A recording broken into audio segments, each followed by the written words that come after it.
No way everyone here is a real person. Life is a simulation and a legitimate professor has proved it. James Gates, a theoretical physicist at MIT with 2 bachelor degrees and a PhD, found literal computer code embedded in the most fundamental building blocks of reality called strings. Now, string theory is a tough one, but I'm gonna break it down for you in a way that an 11-year-old would understand. So if you don't get this, hey, go back to grade 5, bro. Alright, so we got my boy Einstein's theory of general relativity, which is basically just a theory of everything big. Planets, gravity, the universe, all the way back to the Big Bang. Then we got the new kid in town, quantum physics. This is the theory of everything small, like particles, atoms, and molecules, where the general laws of physics, like gravity, don't apply anymore. The same is true the other way around. Quantum laws don't apply to regular-sized physics. So we got general relativity, everything big, and quantum physics, everything small. Like, yo, dig. But both of these realms have the same parent, the Big Bang, at which point everything that is now big used to be small. If the small can become big, then quantum and general relativity need some sort of theory that can unify them. That is string theory. What happens to the big when it's small? What happens when you zoom into an atom? You see protons and neutrons in the center with electrons all around it. Now, what about inside a neutron? Even smaller particles called quarks. So how deep does the scale go? Conventional science will tell you there's nothing inside these quarks. But string theory suggests there's a tiny filament or a string of pure energy that exists inside of them. And just like the string of a guitar vibrates and creates different sound based on its shape and tension, the strings in string theory vibrate. But instead of sound, they produce matter in the form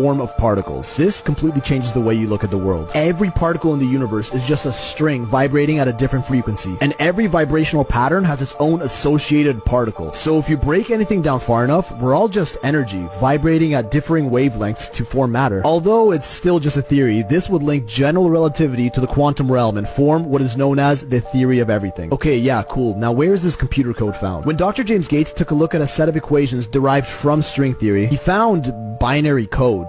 Error-correcting code used for compressing data on a computer. A sequence of ones and zeros, the same code that is used by popular search engines, which, according to him, who has a PhD in theoretical physics from MIT, doesn't just resemble computer code, it literally is computer code. Meaning, if we break matter and energy down far enough, we eventually find compressing computer code etched into the very fabric of reality. So, who wrote this code?